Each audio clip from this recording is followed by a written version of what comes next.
como é que um bebê de 3 meses, 4 meses, o que é esperado dele, né? Minimamente esperado dele. E hoje, quando eu vejo os bebês na rua, eu vejo a diferença no meu. A diferença que era o meu. Até aquela história que eu contei do bebê no campo de São Bento, né? Que eu encontrei um bebê e quando eu vi aquele bebê, eu fui muito chamada por ele. Então, não consegui resistir, fui até o bebê. E coincidentemente o bebê também se chamava Vicente. E quando eu brinquei com ele tinha 4, eu fazia 5 meses ainda. Ele riu pra mim, ficou olhando, ficou todo bobo, assim, se esticando, como se viesse pro meu colo. E eu percebi que o meu, com 4 meses, não fazia nada daquilo. 4, 5 meses ele não fazia. Né? Como era difícil, tinha que chamar, a gente chamava, Vicente, olha. E ele não olhava, não respondia.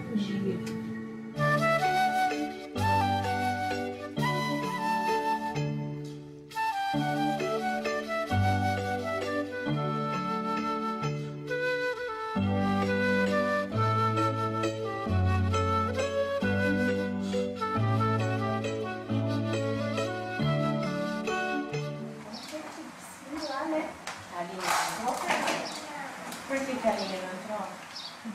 É? Você entrou nada? Hã? Ai, tá uma delícia, né?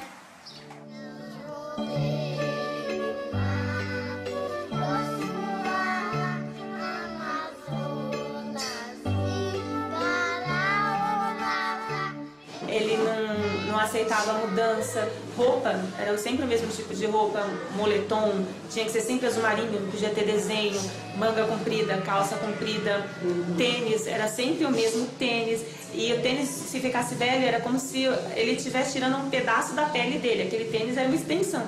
Ele queria que costurasse, que colasse. Ele sofria de perder o tênis. A gente percebeu que assim, ele não demonstrava interesse pelas pessoas, principalmente.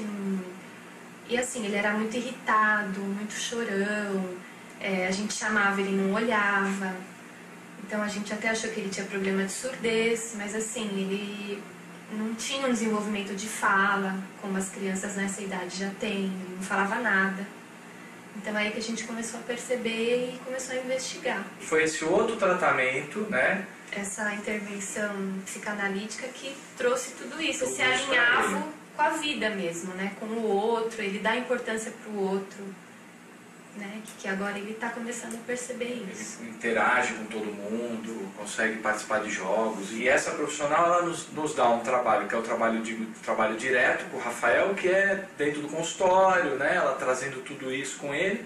E o indireto, que é com a família, orientação de como as avós muitas vezes têm que lidar com o neto, mesmo a questão da escola, se o desempenho está indo bem, se a escola está participando junto com a gente de toda essa situação para melhorar, né? Então isso que é o mais importante, esse trabalho indireto também, né? A gente tem a quem recorrer, né? Foi observado que ele apresentava uma dificuldade de interação, um atraso importante na linguagem e movimentos repetitivos. Busquei então ajuda profissional e ele recebeu, aos 2 anos e meio, o diagnóstico de transtorno invasivo do desenvolvimento dado por uma neuropediatra. Iniciou então o tratamento psicanalítico, inicialmente em conjunto comigo e depois sozinho, e foi inserido na escola regular. Ele apresentou grandes avanços com o tratamento psicanalítico, saindo da posição de alinhamento para a instalação das suas primeiras demandas.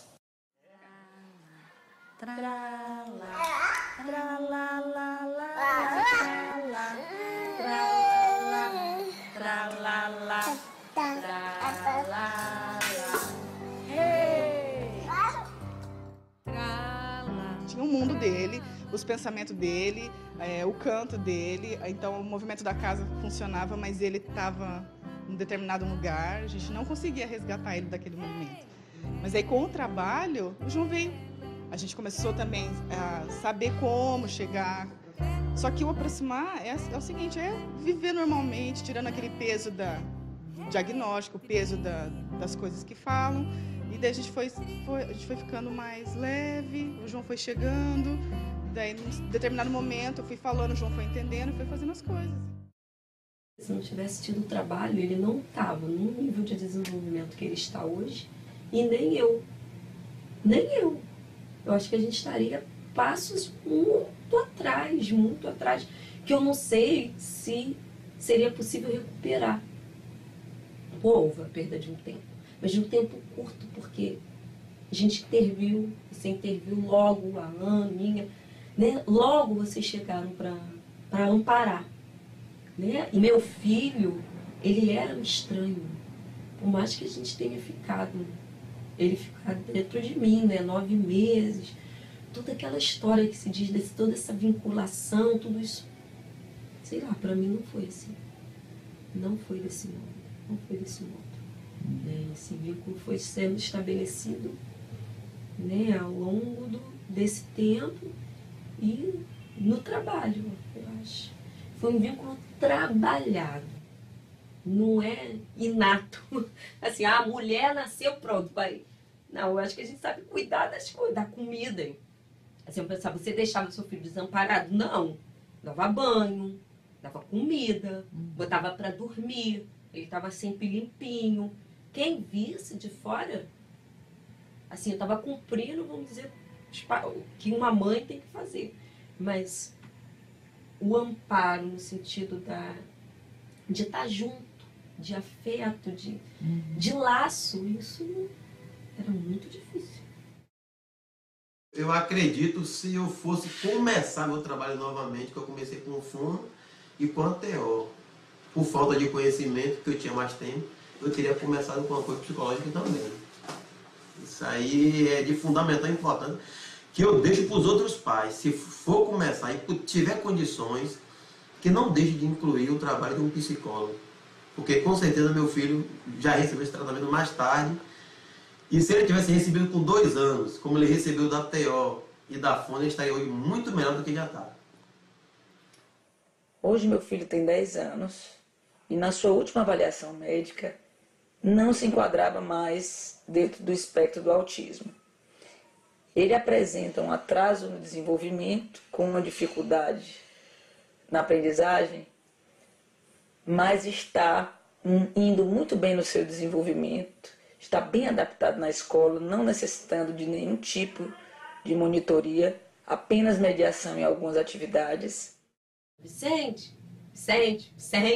e ele não olha, né? Mas eu pelo menos já sei o que fazer. Eu me abaixo, seguro ele, falo, a mamãe tá falando com você, olha pra mamãe, olha aqui a mamãe.